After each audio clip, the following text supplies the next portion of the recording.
dire bah non, ça va pas ou ça va pas aller. Bah si, ça va aller, et c'est qui ne tente rien n'a rien en fait. Le seul risque que vous prenez, c'est qu'on vous dise oui en fait.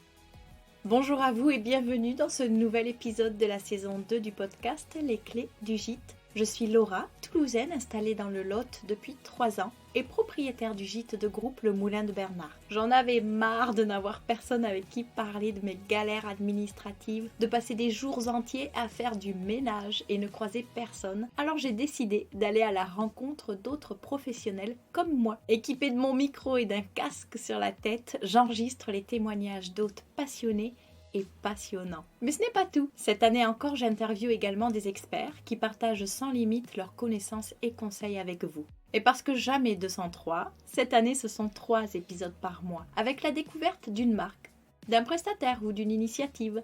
Qui sait, ce sera peut-être votre prochain partenaire.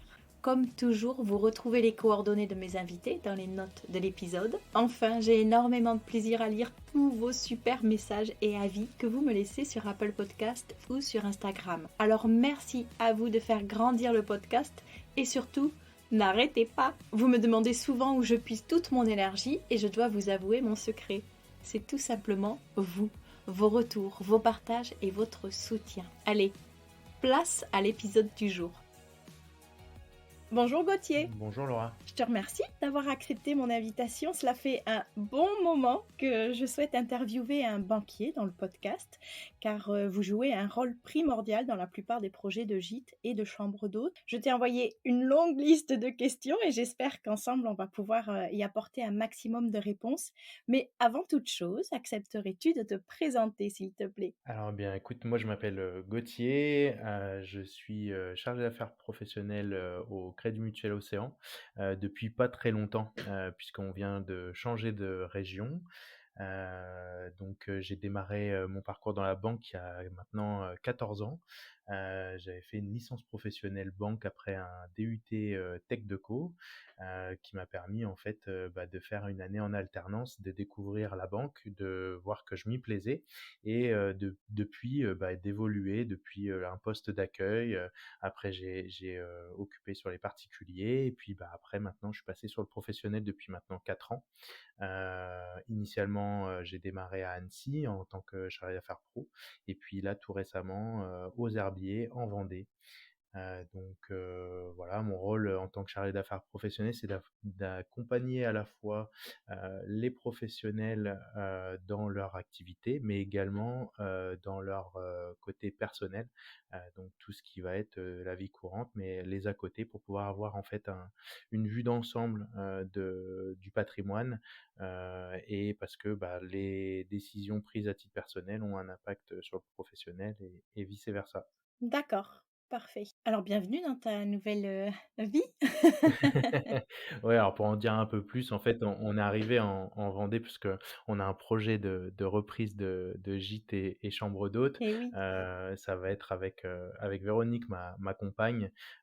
Gros changement de vie puisque elle avait des postes à responsabilité en Suisse et Covid aidant et un projet qu'on mûrissait depuis 2-3 ans.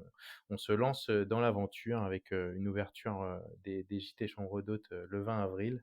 Donc ça va s'appeler la Maison d'Olivier et on a hâte de reprendre ça. Donc pour le coup, j'ai vraiment eu la double casquette. C'est moi qui ai préparé les entretiens. Euh, on a eu le financement via le Crédit Mutuel Océan. Bon, ça aide. Mais en tout cas, le dossier a vraiment été vu comme un client lambda, puisqu'à l'époque, je n'étais pas salarié du Crédit Mutuel Océan. Oui, bien sûr. Mais c'est parfait.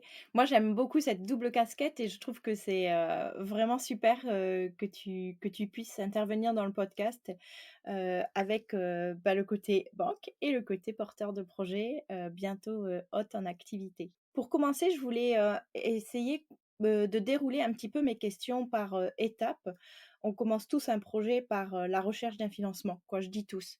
La majorité, malheureusement, n'a pas forcément la capacité financière, soit pour un achat ou des travaux, à quel moment on doit contacter, sa banque? Est-ce qu'on anticipe au moment où on veut connaître sa capacité d'emprunt?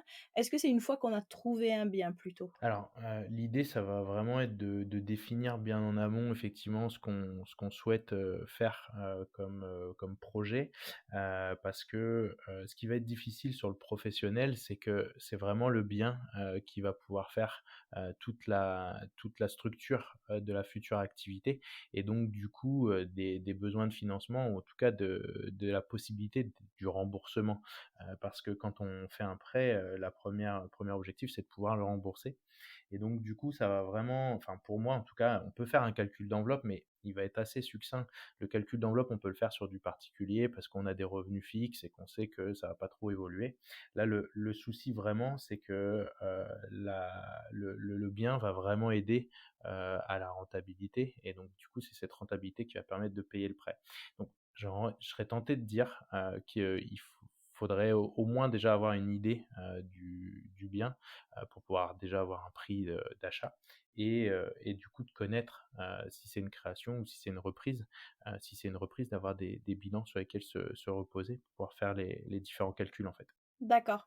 Si c'est, un emprunt qu'on veut faire à titre particulier, tu conseilles pas de venir avant de faire des recherches de biens? Moi, c'est un petit peu le conseil que je donne aux personnes qui m'interrogent parce que je me dis: «Au moins, bah, vous savez dans quelle enveloppe chercher aussi» et peut-être qu'on surestime un petit peu la capacité qu'on a et ce serait dommage de perdre du temps à faire, voilà, des visites qui sont complètement hors budget. Ah oui, complètement. Bah, après, si on est sur une petite activité de chambre d'hôte et qu'on souhaiterait, du coup, la coupler à l'achat du bien, particulier, oui, effectivement, on se retrouve, dans la situation où, on connaît déjà nos revenus et donc du coup, effectivement, on peut faire un calcul d'enveloppe parce qu'il va pas y avoir un grand changement au niveau des revenus, si ce n'est qu'on va avoir des revenus supplémentaires locatifs en plus qu'on pourra mettre en avant, dans la demande de financement. Donc, oui, oui, effectivement, on peut déjà se mettre une cible parce que effectivement, en fonction de l'apport des porteurs de projets et du montant à financer, on saura rapidement si on a un budget cohérent ou pas dans les recherches. Est-ce qu'il faut démarcher plusieurs organismes bancaires quand on recherche un financement? Alors moi, je conseillerais, effectivement d'en faire plusieurs. L'idée est pas de faire toutes les banques, parce que c'est une perte, de temps et d'énergie, mais je pense qu'il faut au minimum aller voir sa banque, faire le calcul d'enveloppe avec sa banque, et après consulter, 2 autres banques. Après tout dépend le feeling qu'on aura pu avoir, en rendez-vous avec, les banques concurrentes, mais l'idée c'est vraiment de pouvoir se faire un avis, hem se forger un avis et donc du coup en voyant plusieurs personnes, plusieurs interlocuteurs, ça permet de savoir avec qui on a le plus de feeling. Heu, Moi je pense que dans ce genre d'activité, c'est hyper important, de se sentir suivi, soit par sa banque, soit par un nouveau partenaire, bancaire et donc il faut en faire plusieurs. D'accord. Oui, toi, tu accordes une importance, forte au feeling, à l'échange au fait qu'on se sente à l'aise, en confiance avec la personne avec qui, ben, on sera peut-être amené à travailler, pendant plusieurs années. Bah, complètement parce qu'en fait c'est une collaboration. On a besoin du banquier, le banquier a besoin de nous, et donc ça va vraiment être une relation de partenariat, et donc si on a quelqu'un qui est pas sensible, au gîte ou chambre d'hôte, il va pas avoir la même considération sur le dossier. On reste, des humains, encore heureux, c'est pas que des machines. Et pour le coup, c'est important, ouais, qu'il y ait ce feeling en rendez-vous parce que, si le feeling passe bien, ça veut dire que la personne va bien défendre aussi votre dossier et c'est important que pour la suite, que le dossier soit bien défendu. Très bien. De quoi vous allez avoir besoin pour ce premier entretien? Alors sur le premier entretien, l'idée c'est dès le départ, moi je conseille de faire, un dossier banque. Le dossier banque, il va être à peu près le même partout. Donc effectivement, ça va être les 3 derniers extraits de compte, ça va être, potentiellement les 3 dernières fiches de paye. Après ce qui est intéressant, en fonction de la période de l'année où on fait sa demande de financement, c'est d'avoir aussi le dernier bulletin de décembre, parce que du coup, il va reprendre le net imposable qui sera déclaré sur la prochaine déclaration d'impôts si les impôts de l'année en cours sont pas encore sortis. Ça va être les 2 derniers avis d'imposition également, pour voir l'évolution des revenus. S'il y a déjà du locatif, d'avoir aussi les déclarations 2044, des revenus fonciers, parce que ça pourrait permettre d'établir le patrimoine. La taxe d'habitation pour ceux qui la payent encore, la dernière taxe foncière pour prouver la propriété.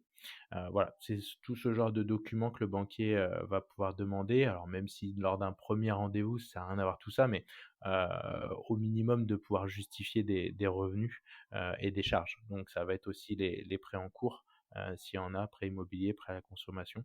Pas forcément tout de suite les contrats de prêt, mais dans tous les cas, il les faudra par la suite. Une fois qu'on a trouvé une banque avec laquelle on souhaite travailler et avec laquelle on veut, faire une demande d'emprunt, on doit présenter, j'imagine, un business plan, on appelle ça aussi un plan d'affaires. Est-ce que c'est indispensable? Tout dépend de l'activité qu'on veut lancer.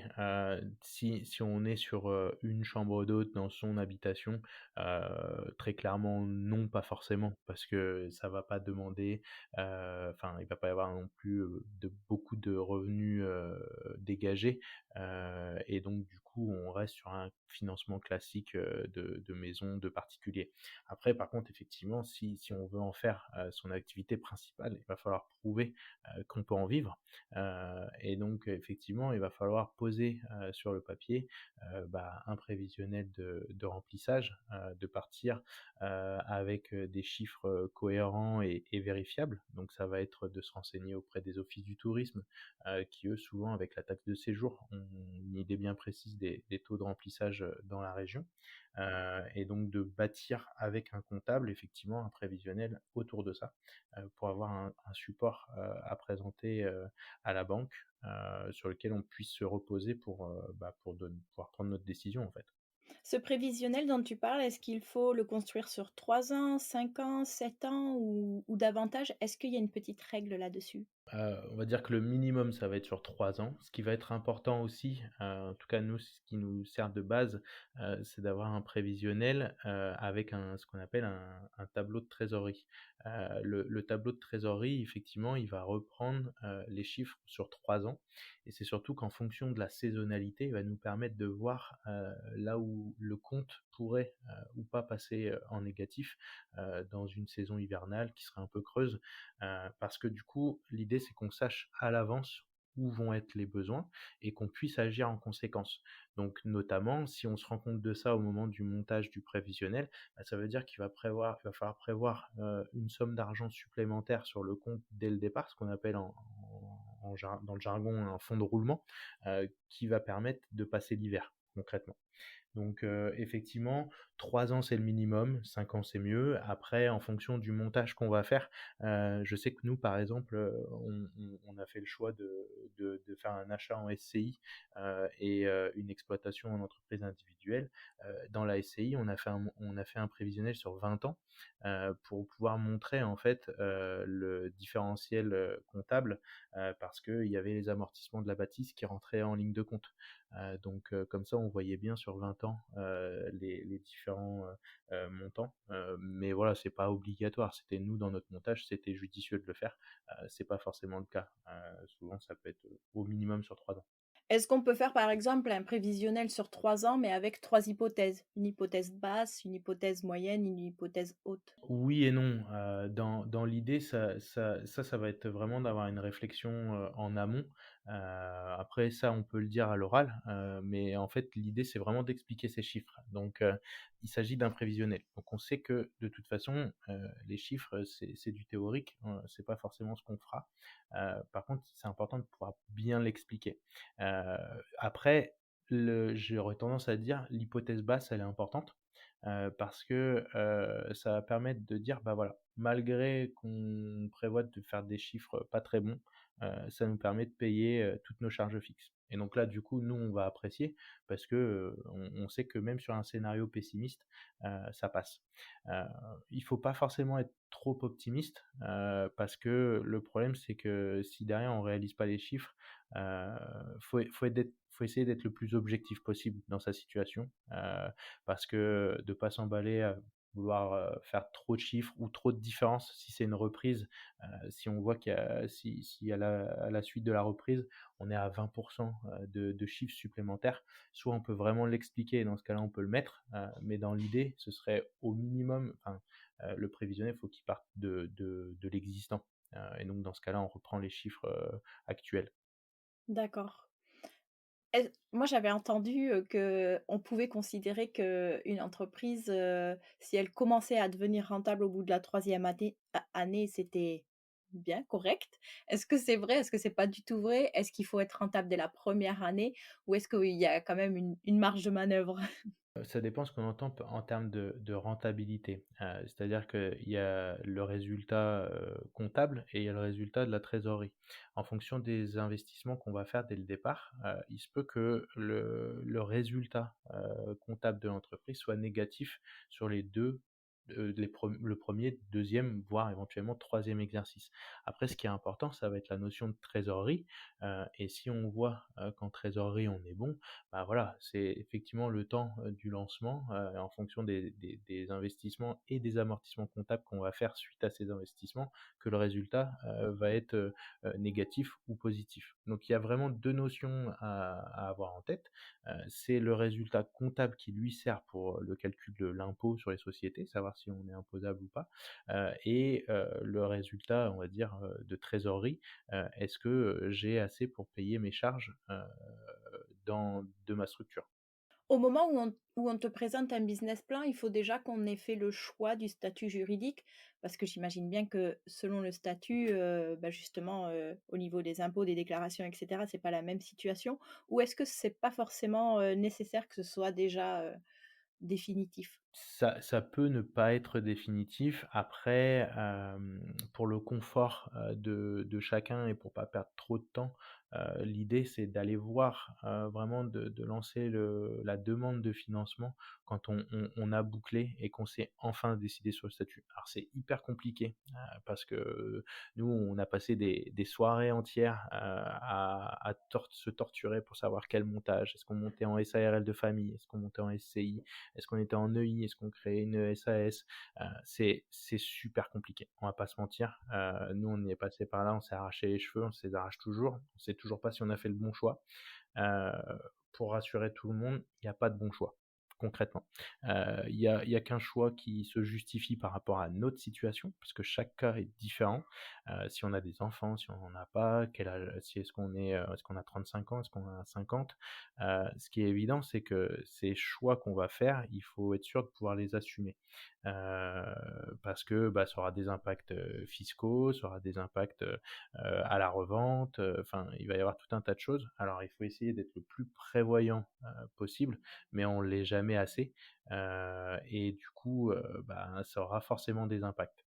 Une fois qu'on a fixé ce rendez-vous avec, le banquier, comment ça se passe? Alors là, c'est des questions vraiment très basiques et très concrètes. Déjà, est-ce qu'on peut venir accompagner? Est-ce qu'on vient en couple? Est-ce qu'on vient avec son expert comptable? Est-ce qu'il y a des règles? Alors, il n'y a pas vraiment de règles, il y a des règles de confidentialité, mais à partir du moment où tout le monde est d'accord pour participer au rendez-vous, il y a aucune règle particulière. Le but, c'est que vous soyez le plus à l'aise possible et que vous vous sentiez le plus à l'aise pour présenter votre dossier. Si effectivement vous vous sentez un peu faible sur les chiffres et que du coup, vous avez une bonne relation avec votre comptable peut venir en rendez-vous. On n'y voit aucun inconvénient, bien au contraire, puisque du coup, heu, après on pourra parler technique, nous, avec le comptable et ça permet des fois d'éviter les allers-retours en disant: «Bah, je ne sais pas. Ah bah, faudra que je demande au comptable» et donc là, du coup, on perd un peu de temps. Là, l'avantage, c'est qu'effectivement, tous les protagonistes sont présents et on avance, plus efficacement, on va dire. On peut venir en couple, on peut venir, alors si possible, éviter de venir avec les enfants parce qu'en fonction de la durée du rendez-vous, ben, ça veut dire qu'il va falloir occuper les enfants. Alors il y a la technique des écrans, que je déconseille, mais après ça peut être les crayons de couleur, des choses comme ça. Mais voilà, si on peut, prendre Oui, on n'est pas pleinement, focus, sur le moment donc c'est ça, il faut vraiment prendre le temps de faire garder les enfants, pour pouvoir aller en rendez-vous. Parce que ça va être des choses qui vont parasiter, le rendez-vous et c'est pas toujours, pour l'avoir vécu, c'est pas toujours évident. Est-ce qu'on doit soigner sa présentation? C'est peut-être un petit peu bête comme question, mais moi, j'ai toujours l'impression que je vais passer, un oral ou, un entretien d'embauche quand je vais voir mon banquier et c'est vrai que je me dis: «Bah, je sais pas, c'est un peu ce que je reflète, donc il faut aussi que je donne une bonne image dès le départ pour qu'il y ait, voilà, aussi une confiance, que je dégage quelque chose qui soit positif». La première chose, c'est qu'on ne mord pas. Pour pour rassurer tout le monde. Il faut venir, apprêter non, pas forcément. Faut être soi. C'est comme McDonald's, venez comme vous êtes. Exactement. Donc non, non, il faut vraiment pas avoir d'appréhension, pour ça. Après, oui, non, il y a pas de tenue correcte exigée. Juste, l'important ça va être vous et le projet, en fait, concrètement. D'accord. Combien d'exemplaires on prévoit de son business plan? Parce que j'imagine qu'il y en a un qu'on te remet, mais est-ce que peut-être toi tu fais suivre à d'autres collaborateurs? Aujourd'hui, on va pas se mentir, le papier, c'est quasiment fini.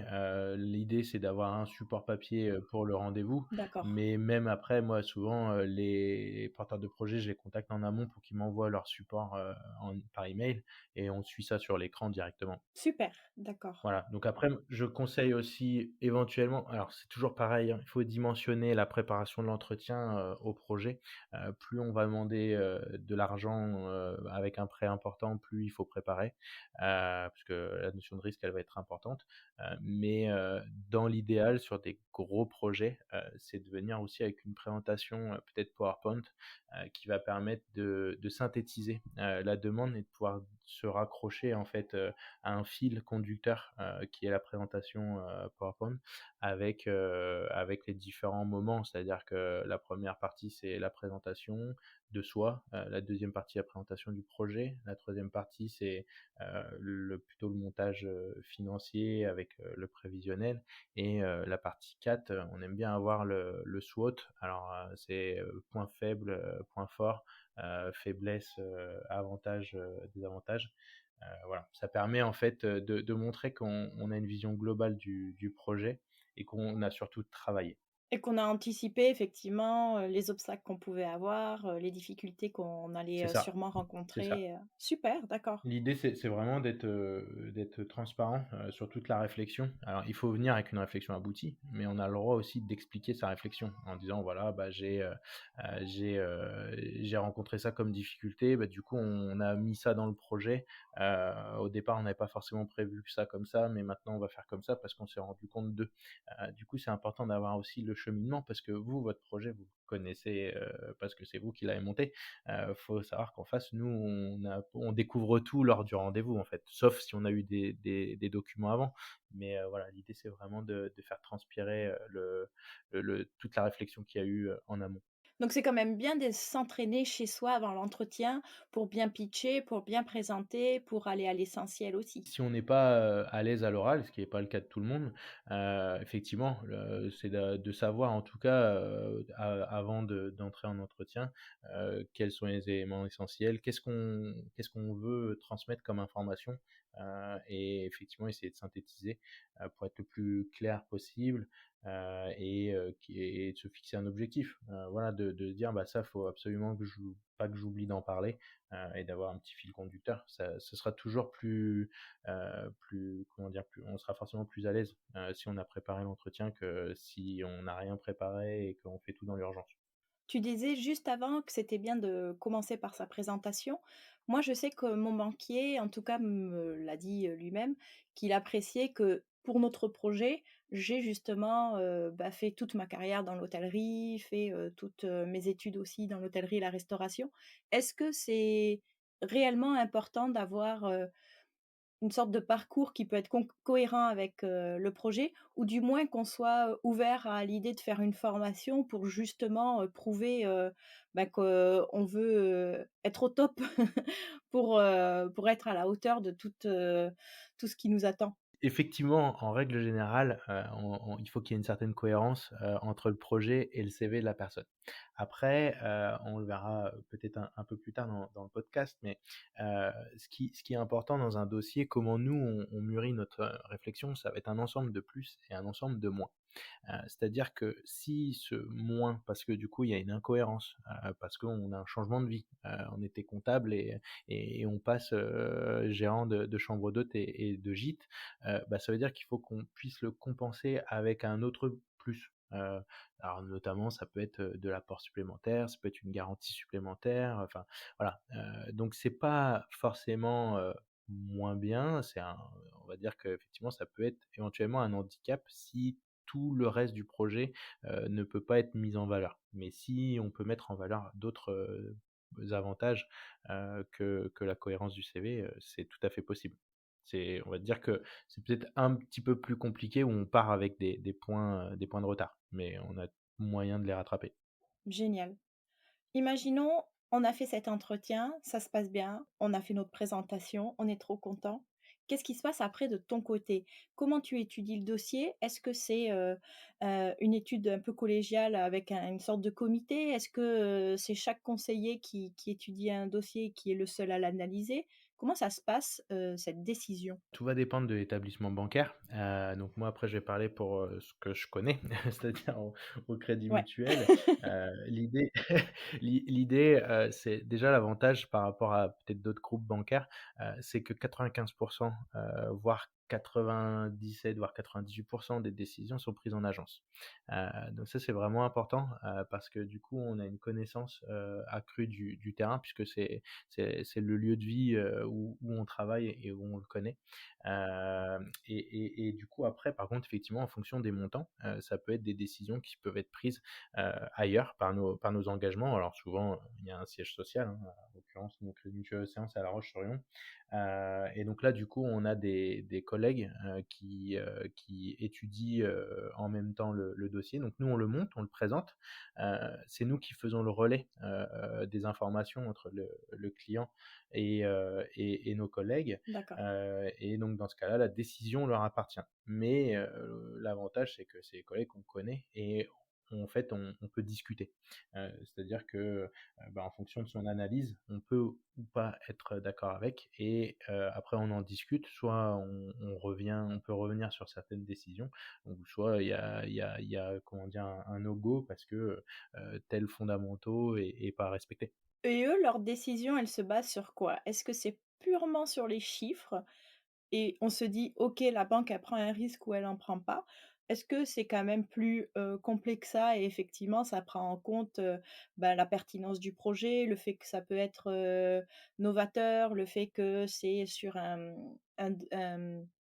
territoire très, très compétitif ou pas, des choses comme ça? Si on parle de mes collègues des engagements, eux, leur objectif, c'est qu'ils aient un critère d'objectivité. Donc clairement, eux, c'est les chiffres. Et c'est nous, les conseillers, qui allons faire le relais, de tous les à côté, et de toute la quintessence du projet. Est-ce que, voilà, effectivement, quel est le but, et l'objectif du projet, pour pouvoir, ben, amener ce côté, subjectif, à notre collègue, et donc c'est pour ça que tout à l'heure on parlait, c'est important que le conseiller croit en votre projet, parce que c'est à ce moment-là qu'il va devoir vous défendre. Donc concrètement, c'est là où ça devient important d'avoir eu un bon feeling en rendez-vous pour être bien défendu. Mais objectivement parlant, les engagements, eux, c'est les chiffres. Quand on a une réponse négative, est-ce que ça veut dire que c'est vraiment négatif, c'est rédhibitoire, on peut pas aller au-delà? Est-ce que ça veut dire que toi, tu peux encore, parler avec tes collègues et essayer de justement revendre ou ça, vous l'avez déjà fait en amont sans en informer le client? Le non, est pas forcément définitif. Alors, faut savoir que la banque n'est pas forcément tenue à donner les motifs, du refus. Après, si on a eu un bon feeling avec le conseiller, on peut effectivement demander les raisons et en fonction des raisons, si on a possibilité d'améliorer le dossier. Des fois, ça va être, bah, apport trop faible. Donc ça veut dire, bah, OK, si j'ai possibilité d'obtenir un apport supplémentaire parce que, je vais demander, à mes proches, de pouvoir m'avancer les fonds et choses comme ça. Est-ce que ça peut être vu? Après ça peut être, dans le montage, ça peut être une garantie, supplémentaire, ça peut, de pouvoir dire: «Bah, moi je suis capable de mettre un bien en hypothèque, dessus, c'est possible d'hypothéquer un bien», enfin voilà. Il y a effectivement, il se peut que le non soit ferme et définitif. parce que gros point de blocage, sur tel ou tel aspect, du projet.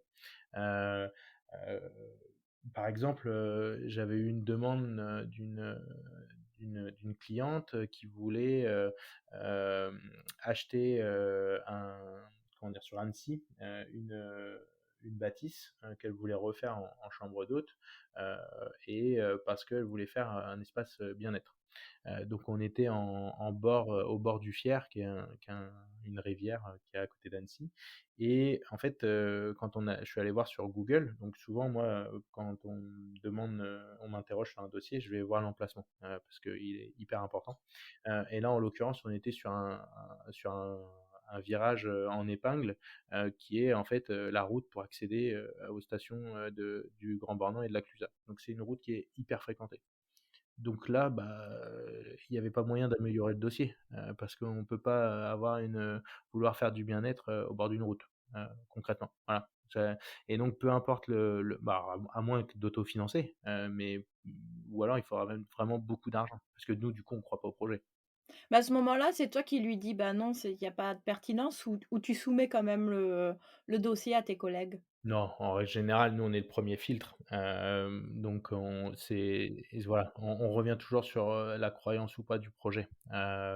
Et donc là, c'est important parce que nous, on peut pas se permettre, enfin, on a, entre guillemets, «notre réputation», en jeu. C'est si on envoie n'importe quel dossier, à l'analyse, bah, après on perd en crédibilité. Parce que si ça s'est soulevé par mon collègue, il va me dire: «Bah, tu avais pas vu?» «Ah bah, oui». Voilà. Nous, dans notre cas, il y a eu un aller-retour parce qu'on nous a demandé d'augmenter notre apport. Est-ce qu'il y a un barème, un système de calcul pour cet apport? Parce que moi, j'entendais dire qu'on pouvait se baser sur une moyenne de 30 à peu près. Est-ce que c'est une règle? Est-ce que ça n'en est pas du tout une? Tout dépend. C'est le problème, c'est qu'on n'a pas de réponse toute faite. Effectivement, la norme, la règle, on est entre 20 et 30 d'apport. En dessous, ça va être très compliqué de faire passer le dossier, on va pas se mentir. Ouais. Et effectivement, c'est ce que je disais tout à l'heure, si le dossier peut paraître un peu faible sur certains points, bah, effectivement, la clé, d'activation, ça va être de dire: «Bah, mettez plus d'apport», parce que du coup, nous, on aura moins d'encours, et si on a moins d'encours, on peut prendre, un risque supplémentaire. Donc, effectivement, l'apport, ça va souvent être la variable d'ajustement, sur un dossier. Soit parce que, on croit moyennement au dossier, mais que si du coup, vous y croyez plus que nous, bah, vous avez la possibilité de mettre plus d'argent, et donc dans ce cas-là, vous vous impliquez plus. Donc ça peut faire, la bascule sur la décision. Est-ce qu'un apport, ça peut être aussi une campagne de financement participatif? Moi, j'ai fait, pour les clés du gîte, une campagne sur Ulule. Est-ce que c'est pris en compte? Est-ce que c'est juste du bonus? Enfin, la campagne participative, non, non, c'est pris en compte. C'est qu'est-ce que j'ai réussi à apporter à mon projet? C'est d'autant, j'ai envie de dire, c'est vraiment un plus, parce que si, la campagne de crowdfunding s'est super bien passée et qu'on est allé au-delà des objectifs, ça veut dire qu'il y a une attente. Et donc là, à partir de ce moment-là, nous, ça va nous intéresser, d'avoir un avis, extérieur. Donc effectivement, c'est vrai qu'on en a vu certains, hein, qui en font et je trouve ça que c'est une super initiative. Faut pas avoir peur si, le projet, peut rentrer dans ce cadre-là, bah, de solliciter la participation, de vos futurs clients, d'amis, de famille pour vous aider à construire, le projet. On parlait, tout à l'heure de l'âge qui était aussi, un critère, décisif parce que, bah, plus on est vieux, moins on a le droit d'emprunter, c'est ça? Alors pas forcément, je voulais pas être discriminant, par rapport à l'âge. Non, ça va être alors il y a une notion de coût d'assurance effectivement, parce que forcément plus on vieillit, plus on a de chances, d'avoir soit des passages au stand, ou soit malheureusement d'avoir des décès. Donc c'est ce qui va. C'est joliment dit. Donc forcément, plus on vieillit, plus on se rapproche de «l'échéance» entre guillemets. Donc plus l'assurance, peut être, chère. Alors après, pour l'anecdote, c'est assez morbide, hein, les calculs de cotisation d'assurance, parce que, bah, on prend votre année de naissance, il y a une table de natalité et une table de mortalité. C'est combien de personnes sont nées, l'année de votre naissance, et combien sont morts actuellement ou depuis. Et en fonction de ça, on a le risque, qui se détermine. Et donc, c'est comme ça qu'on qu'on évalue la cotisation. Donc c'est très morbide. D'accord. Mais si du coup, si je te donne ma date de naissance, tu pourras me dire à peu près vers quel âge je vais clamser? Ah non! Alors alors moi non, mais mais c'est des statistiques. Et bah, pour après pour continuer sur ce sujet, c'est important donc effectivement vous faites plusieurs tests, je pense aussi si on a été fumeur, si on n'a pas été fumeur, si, on a des antécédents, des choses comme ça, c'est toujours assez complet comme dossier. Est-ce que c'est proportionnel au montant qu'on souhaite emprunter ou pas tellement? Complètement. Alors déjà la première question, est-ce que vous fumez? C'est une des premières questions qu'on pose, clairement. Si on a crapoté un petit peu à 16 ans, est-ce qu'il faut qu'on dise qu'on a fumé? Est-ce que c'est ça? Ou est-ce que quand on dit: «J'étais fumeur», c'est, vraiment, 3 paquets de gauloises par jour? Alors nous, non, notre critère c'est, avez-vous, été fumeur dans les 24 derniers mois? Co Avez-vous fumé quotidiennement dans les 24 derniers mois? D'accord. Donc faut faire attention après si on est, fumeur, social en soirée, parce que ça peut, oui, enfin à un moment donné, il faut pouvoir répondre oui ou non à la question. Il y a pas Mmh. de bonne ou mauvaise réponse. Pas faire attention aux fausses déclarations, parce que si malheureusement vous déclenchez un problème au poumon, et que, vous demandez à être indemnisé par l'assurance et que du coup le médecin conseil se rend compte que vos poumons, étaient noircis parce que vous êtes fumeur, bah, c'est là où vous pouvez avoir des petits problèmes, de prise en compte, d'assurance. Donc voilà. Moi, faut rester honnête, avec l'assurance, pour éviter d'avoir des «futurs problèmes» entre guillemets, puisque c'est juste, gagner du temps, mais au final vous allez en perdre à un moment donné. Donc sur la déclaration de santé, ben, faut répondre, telle quelle, la situation. Donc effectivement, par rapport à ta question sur, est-ce que c'est proportionnel au montant? Oui, bien évidemment. Jusqu'à 350 000 €, en tout cas chez nous, aux assurances du Crédit Mutuel, ça on va être sur, souvent des questionnaires simples. Il y a 5 questions: «Est-ce que vous êtes en arrêt de travail? Oui, non. Est-ce que vous avez été opéré, hospitalisé? Oui, non. Est-ce que vous fumez?» Alors, est-ce que vous fumez? Non, c'est pas une question, forcément qui est posée, à ce moment-là. Et puis après, au-delà de 350 000 €, on peut demander d'autres examens complémentaires. Souvent, il y a un questionnaire médical, qui ressort, pour, essayer de connaître un peu plus les antécédents et être sûr de pas passer à côté. Le résultat, de ce questionnaire, médical ou des analyses, c'est qu'il va y avoir un rapport qui va être rendu par le médecin conseil, qui est confidentiel, et qui du coup, va te dire, bah, accepter aux conditions normales, donc ça c'est classique. Après ça peut être, accepté avec exclusion, donc là on va nommer, en fonction, bah, si vous avez eu, un problème, je sais pas, on prend un exemple tout simple, vous êtes cassé la cheville, potentiellement, l'exclusion ça peut être, tout ce qui va être lié à la cheville. C'est-à-dire que vous n'aurez pas, si vous prenez, l'arrêt de travail, vous ne pourrez pas demander, une prise en charge par l'assurance d'un arrêt de travail lié, à la cheville, parce qu'on avait on connaissait le problème avant.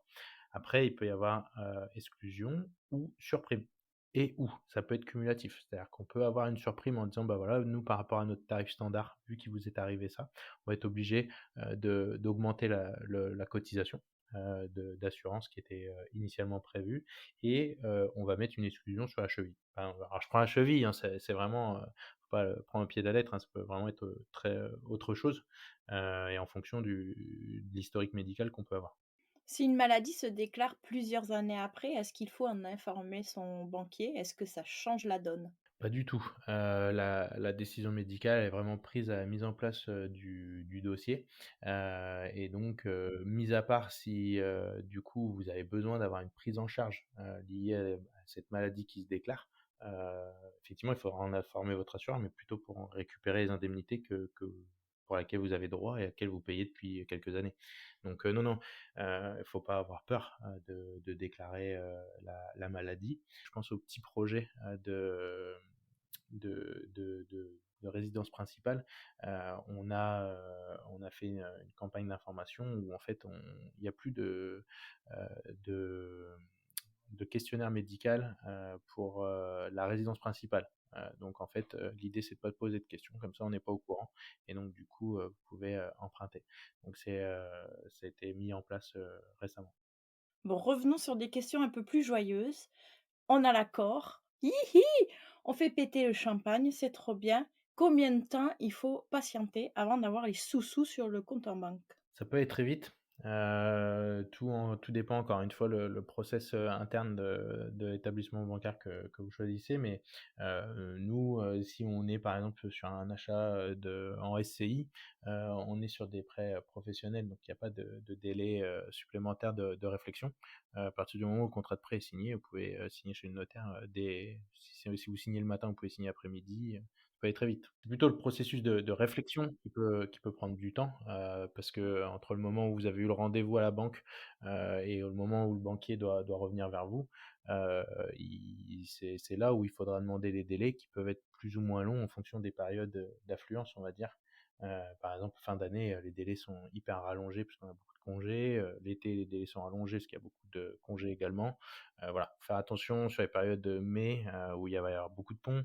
Parce que du coup, forcément, le travail qui est pas effectué, à un moment donné, il se reporte et donc ça peut faire des durées de réflexion un peu plus importantes.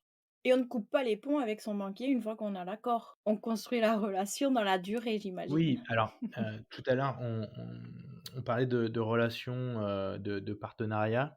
Ce qui va être aussi important, de pouvoir en discuter, alors soit lors d'un premier rendez-vous, mais plutôt lors du deuxième ou quand on a l'accord, ou si le dossier est un peu faible, c'est de pouvoir, aussi construire une relation. C'est-à-dire que nous, on a tout un panel de produits, à proposer. Alors nous, l'idée, c'est de vraiment cibler, le besoin de chaque client, parce que moi, j'explique toujours à mes clients, moi, je suis généraliste de tout, spécialiste de rien. C'est-à-dire que j'ai un catalogue, de produits et services, monstrueux à proposer parce que à la fois sur le particulier, à la fois sur le professionnel et mon métier, c'est de vous conseiller tel ou tel produit. Parce que dans votre cas, il sera nécessaire, ou en tout cas on le juge nécessaire. Après, c'est vous qui avez, la main sur le fait de souscrire ou pas, en sachant que, en tout cas nous, on n'a pas de rétrocommission, de privilégier tel ou tel produit parce qu'à la fin du mois, on va gagner plus. Donc nous, on n'a pas de rémunération supplémentaire par rapport à ça et donc l'idée, c'est vraiment de vendre le bon produit à la bonne personne, en fonction de votre, situation, personnelle et professionnelle. Mais en tout cas, dans l'idée, c'est que, si la banque vous accorde un financement, bah, c'est de jouer le jeu, c'est-à-dire de pouvoir prendre, différents produits et services dans la banque qui vous a suivi. Parce que si une fois qu'on a donné notre accord, vous voulez plus rien faire avec nous, bah, on va forcément être déçu, parce que le but, c'est de construire une relation et dans votre projet, c'est comme si un client, réservait, une chambre et vous voulez pas, profiter, de tel ou tel service que vous proposez, en plus, à la nuitée, et donc du coup, il y a forcément une petite pointe de déception. L'idée, c'est vraiment de travailler main dans la main et de faire travailler tout le monde. Après, si vous avez dans vos connaissances un assureur, un comptable, enfin comptable forcément, mais heu, on n'est pas fermé. Mais l'idée c'est de pouvoir distiller aux uns et aux autres, différents produits et services pour que tout le monde soit satisfait. Une fois l'activité lancée, de quoi on informe le banquier? D'une situation qui évolue, de peut-être, problèmes qu'on anticipe sur le paiement de certaines factures, ou est-ce qu'il a pas besoin de savoir? Alors, le banquier, c'est comme le curé. Il faut qu'on soit il faut qu'on soit au courant de tout. Non, mais, dans l'idée, il faut vraiment, on est tenu au secret, bancaire, secret professionnel. On fait un peu les psychologues des fois, avec nos clients parce que, quand les démarrages ne sont pas aussi bons qu'espérés, bah, forcément ça crée un peu de frustration. On n'est pas là comment dire? Juger, ou pas. En tout cas, on est là pour conseiller, encore une fois et pour bien conseiller, on a besoin de toutes les informations. Donc c'est pour ça que c'est important d'être assez transparent avec son banquier, de dire: «Bah, voilà, on devait bien travailler sur le week-end de la Pentecôte, au final il a plu, on a eu personne, du coup ça nous met, la trésor elle est complètement décalée, on sort de l'hiver, on a voilà» et donc du coup, bah, là, dans ce cas-là, c'est de le prévenir en amont pour qu'on puisse mettre en place des choses. ça peut être une autorisation de découvert exceptionnelle sur 2, 3 mois, ça peut être, voilà. Mais en tout cas, on appréciera toujours d'avoir l'information avant, plutôt que d'être mis devant le fait accompli en disant: «Bah, le compte, il est à -3 000. Ah bah oui, ça fait 2 mois que j'ai des décalages de trésorerie». Là, ça fait moyen. Est-ce qu'on peut anticiper que la première année, est peut-être la plus difficile, est inconfortable et demander alors je crois que ça s'appelle une franchise, c'est-à-dire de commencer les remboursements de notre emprunt une fois une première année d'activité passée? Complètement. On va revenir à ce qu'on disait tout à l'heure, par rapport au prévisionnel et notamment le tableau de trésorerie. Si on voit à un moment donné que dans le tableau de trésorerie, que sur la première ou la deuxième année, alors essentiellement sur la première année, on a un décalage, on va pouvoir, actionner par 2 leviers. On avait vu tout à l'heure de mettre un fonds de roulement, plus important, au moment de la création. Mais ça peut effectivement être une demande, au niveau du financement de dire: «Bah, voilà, moi je voudrais emprunter sur 15 ans, 20 ans. Et à l'intérieur de ces 15 ou 20 ans, je voudrais pouvoir bénéficier, alors souvent au minimum, on va être sur 3, 6, 12 mois. Il y a des banques qui vont jusqu'à 18. Tout va dépendre de comment on l'amène et comment on l'explique. Si ça s'explique dans le cycle de trésorerie parce que, on va brûler énormément d'argent au départ, avant d'en gagner. Je pense notamment à une création. Ah oui, effectivement, des fois, vaut mieux, décaler, les échéances plutôt que de pas les décaler et devoir mettre en place, des choses, type un découvert autorisé ou des choses comme ça. Donc vaut mieux bien l'anticiper, en discuter avec le comptable, être sur un scénario pessimiste, parce que c'est pas parce qu'on a décidé de décaler les échéances de 12 ou 18 mois, que, si on se rend compte au bout de 6 mois que ça fonctionne, comme on souhaitait, du coup, on peut très bien dire: «Bah, je souhaite passer en amortissement, maintenant» et pas attendre les 12 ou 18 mois qu'on avait mis. Est-ce que tu aurais des conseils à donner, alors soit à des personnes qui sont en pleine recherche de financement, en démarchage des banques, soit à des personnes qui entament leur première année d'activité, par exemple? Est-ce que tu as envie de partager, 3 de tes conseils précieux? Bah, mon conseil, enfin, un des 3, la première, ça va être la préparation, vraiment de mûrir la réflexion, du projet, pour arriver devant le banquier avec, quelque chose déjà d'assez clair et précis, parce que, bah, on n'a qu'une chance, qu'une fois la chance de faire bonne impression et que si on arrive et que c'est un peu trop brouillon, ben, on donne une «mauvaise image» entre guillemets, dès le départ et que ça peut, des fois jouer sur la décision finale. Le deuxième conseil, c'est, bah, ce que je disais tout à l'heure, la transparence, de vraiment, être, transparent avec son banquier, ne pas le voir comme enfin ne pas avoir une défiance, vis-à-vis de lui puisque, ben, on est, des humains comme vous. Enfin voilà, on est vraiment, dans la construction d'une relation et que vaut mieux tout se dire comme dans un couple, entre guillemets. La communication, c'est hyper important.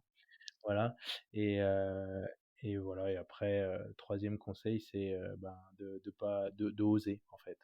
Des fois, on se dit: «Ah bah non, ça va pas» ou «Ça va pas aller». Bah si, ça va aller et c'est qui ne tente rien n'a rien, en fait. Le seul risque que vous prenez, c'est qu'on vous dise «oui», en fait.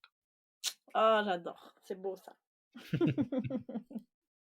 Peux-tu nous expliquer plus en détail les assurances, ainsi que leurs garanties? Est-ce qu'il y a des particularités? Moi, j'y comprends rien, je pense que j'ai signé quelque chose sans savoir ce que ça incluait ou pas. Alors oui, effectivement. Alors ce qui est important, déjà de faire, c'est le distinguo entre les garanties qui vont être comprises dans l'assurance emprunteur. Donc l'assurance emprunteur, qu'on soit bien d'accord, c'est pour vous couvrir vous, sur le prêt, si jamais il vous arrive quelque chose à vous et que du coup, vous soyez pas, que vous soyez toujours en capacité de rembourser la banque, puisque l'assurance versera directement les indemnités à la banque et viendra rembourser le crédit. Bah, déjà d'une part, c'est pour pas laisser de dette à vos ayants droit, et donc du coup, ça veut dire que ça éteint la dette, ça efface la dette en fonction de la quotité que vous avez choisie. Si on emprunte seul, il y a pas de choix, c'est 100 du prêt. Par contre, si on emprunte à plusieurs, ça peut être différentes quotités. Donc ça peut être 50, ça peut être 100 chacun. Si on est à 100 sur chaque tête, on va prendre, l'exemple d'un couple, ça veut dire que s'il arrive quelque chose à l'un ou à l'autre, quoi qu'il arrive, le prêt sera complètement remboursé. Le minimum, demandé, par la loi, c'est 100 sur l'assurance l'assurance décès. C'est-à-dire qu'au minimum, on sera à 50-50. Après, selon les revenus de chacun, on peut aussi moduler à 75% et 25%. Si on a quelqu'un dans le couple qui a arrêté son activité professionnelle, et par exemple, il n'y aura pas besoin de mettre une indemnité d'interruption temporaire totale de travail parce que du coup, il n'y a pas d'activité actuellement. Donc, elle ne pourra pas faire jouer cette garantie-là. Donc, c'est vraiment important cette notion d'assurance parce qu'elle peut être souvent on pense que c'est gravé dans le marbre, c'est pas le cas. Forcément en 20 ans de prêt, il y a 20 ans de vie et donc du coup, ça peut être, des moments, comment dire? Des périodes de la vie qui peuvent être différentes au niveau de l'assurance parce que, par exemple, on veut élever ses enfants. On avait une activité professionnelle, à la mise en place du prêt, on décide d'élever ses enfants donc du coup on arrête de travailler. Du coup on peut enlever cette garantie interruption temporaire totale de travail au moment et pendant toute la durée de son arrêt d'activité pour éviter de payer des cotisations pour rien tout simplement.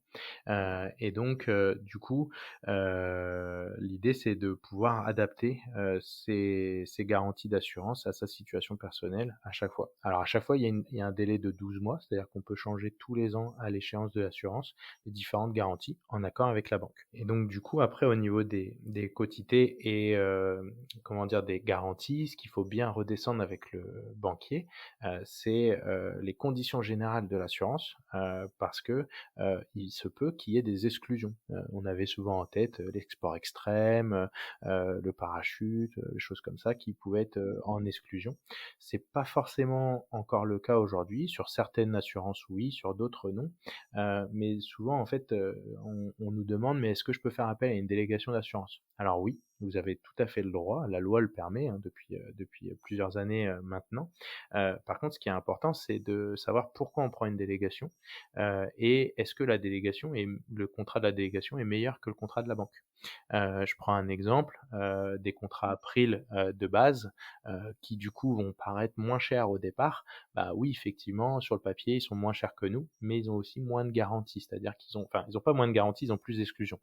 Heu, Nous, la différence, c'est que, on va avoir très peu d'exclusions. On a le risque, attentat, on a le risque, atomique et on va avoir, le comment dire? Le risque de guerre, voilà, par exemple et on n'a pas d'autres exclusions. Et donc du coup, si on veut être, équivalent, ça veut dire qu'April, eux, il faut qu'il y ait pas d'exclusion non plus et souvent, on est sur, le grade du dessus et du coup, la différence de tarif est plus du tout la même. Et donc voilà, c'est pour ça qu'il faut bien redescendre avec, son banquier, les conditions générales, parce que c'est hyper important de comprendre ce qui est inclus, pas inclus, compris, pas compris, quel est le comment dire? Les exclusions qu'il peut y avoir sur le contrat pour être bien au courant. Parfait. Et du coup, autre précision aussi sur les autres garanties qu'on pourrait apporter, au dossier du coup. On a vu les garanties de l'assurance, emprunteur où là, c'est pour se couvrir soi-même, par rapport au projet et après il va y avoir les garanties de la banque que la banque va souhaiter prendre pour, couvrir le prêt si jamais, on était défaillant. Alors pas forcément parce que du coup on est malade, parce que si on est malade, on pourrait avoir l'assurance qui prend en charge, mais pour les autres cas, où on ferait un défaut, de gestion et que du coup, le dossier partirait à la casse. Et donc là, du coup, il va y avoir différentes garanties. On va avoir des garanties des organismes de cautionnement qui vont pouvoir prendre la caution du prêt. Ça peut être Crédit Logement. Donc ça, c'est un organisme qui va se porter caution pour vous en fonction de votre dossier. Donc du coup, ils vont être un petit peu plus regardants. La garantie réelle que tout le monde connaît, c'est l'hypothèque, avec le privilège de prêteur de denier, où là, du coup, on a une inscription. Alors moi, souvent, j'image ça comme au Monopoly, c'est-à-dire qu'on retourne la carte et on hypothèque le bien. Et donc là, du coup, c'est une garantie qui est prise chez le notaire au moment de la signature. Ça peut être aussi en fonction de l'activité professionnelle, une garantie de BPI, où là, à ce moment-là, c'est la banque publique d'investissement qui va prendre en compte, en caution votre prêt. Ça, souvent, ça va être souvent sur du prêt de matériel ou de choses comme ça. Et puis après, ça peut être aussi la caution personnelle, enfin qui vous sera normalement très souvent demandée. Alors il y a une grosse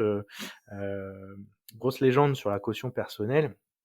où souvent les comptables disent: «Mais non, faut pas donner votre caution personnelle, c'est attention, vous vous engagez». Alors oui, on s'engage, mais déjà d'une, il faut savoir que si vous croyez en votre projet, ça veut dire que du coup, vous êtes prêt à vous engager pour votre projet. La banque, elle prend ça, en ultime recours. C'est-à-dire que, alors après, j'ai pas, une grosse carrière et je travaille pas aux engagements et je pense que c'est plus mes collègues des engagements qui peuvent avoir des dossiers, mais ça va on active très rarement cette caution, personnelle. Il faut vraiment qu'on soit fâché, très fâché, qu'il y ait de la mauvaise foi, du côté du porteur de projet. Parce que si jamais, on est, comment dire? De bonne composition et que du coup on montre qu'on fait des efforts pour rembourser la dette et tout ça, en général on n'active pas cette caution personnelle. C'est très compliqué, à activer. Mais c'est surtout que si jamais on prend soi-même les initiatives pour pouvoir rembourser en priorité le prêt, il y a pas d'import. Enfin, donc c'est pour ça. C'est important de faire un peu de démystifier la caution personnelle.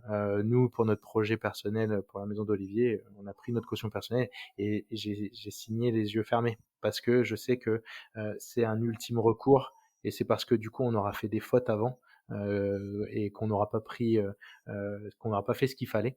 Par contre après si jamais on fait ce qu'il faut, tant pis ça va pas marché, ben on restructure la dette et on paye tout le monde. En fait l'idée c'est vraiment d'être sûr d'être payé. Voilà, quoi qu'il arrive. Je trouve que ça rejoint aussi le point où tu disais que c'était vraiment un partenariat qu'on signait avec son banquier et c'est ça aussi, si on commence à avoir des risques, si on commence à être en difficulté, eh ben, on va pas, face au mur, on en discute, on anticipe et surtout on voit quel est le plan d'action à mettre en place pour solutionner les difficultés. Très clairement, très clairement. Je te rejoins tout à fait, là-dessus.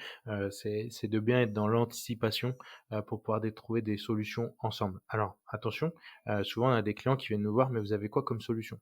On n'a pas toutes les solutions. C'est-à-dire qu'il faut aussi que ça vienne, du porteur du projet, en disant: «Bah, voilà, je peux», alors soit on temporise, au niveau des prêts parce que, bah, on est en période d'hiver et que du coup je vais rentrer des fonds cet été avec les locations et donc du coup on sait que on a un prévisionnel comptable qui dit que sur le mois de septembre, on va rentrer tant d'argent. Bon, bah là, effectivement, la solution elle est venue de vous, et nous, on est d'accord pour la mettre en place puisqu'on a la preuve que ça va fonctionner. Bah, Gauthier, nous voilà déjà à la fin de notre échange qui était fort agréable. Moi, je voudrais que tu sois mon banquier, s'il te plaît.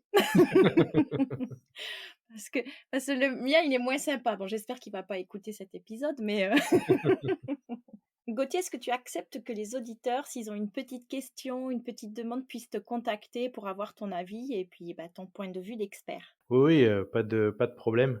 Ce sera avec, plaisir que je pourrai, répondre, à toutes les questions.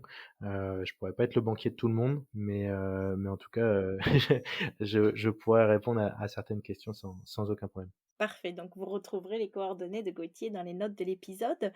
Nous voilà à la fin de cette interview. Quelques petites questions pour conclure. D'abord, quelles sont tes vacances idéales? Parce qu'en plus, vous en avez beaucoup, vous, hein? Alors c'est pareil, c'est une légende.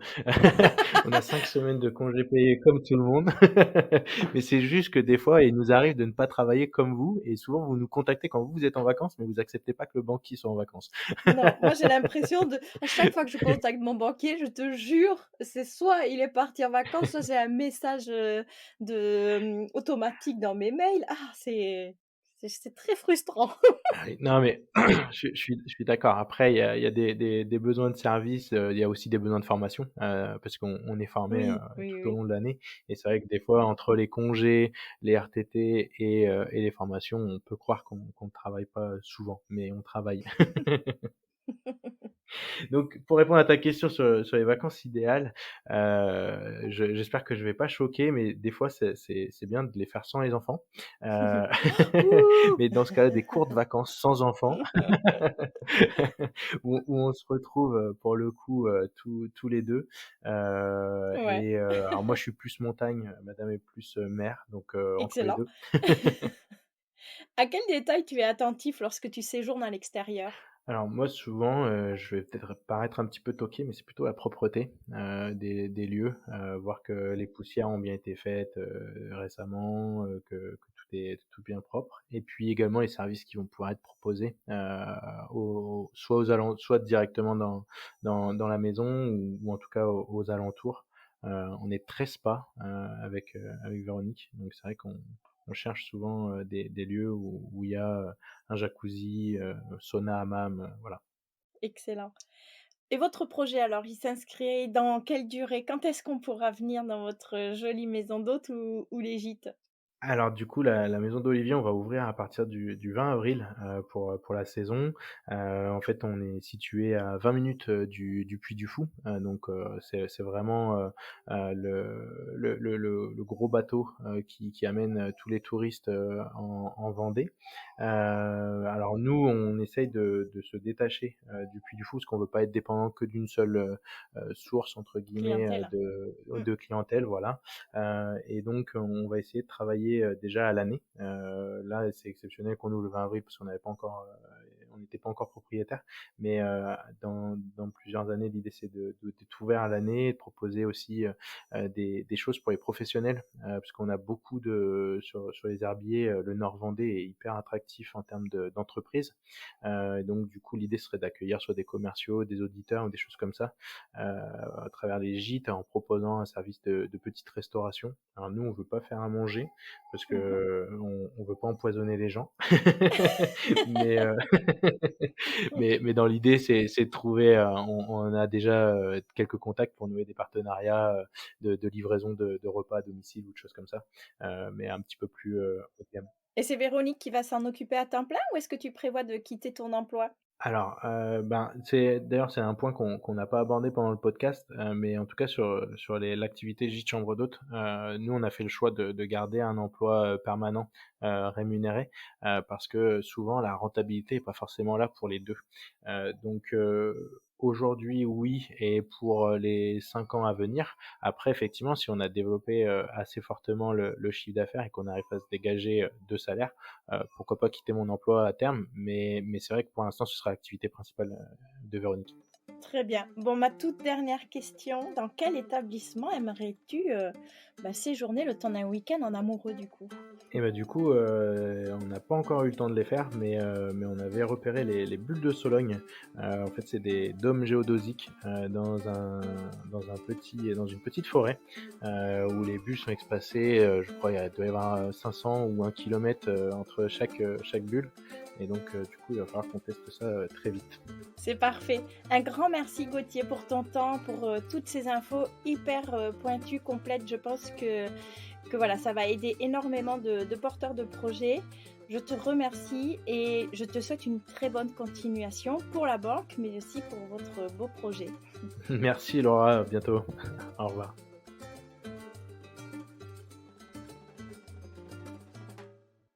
Psst, faut pas partir comme ça.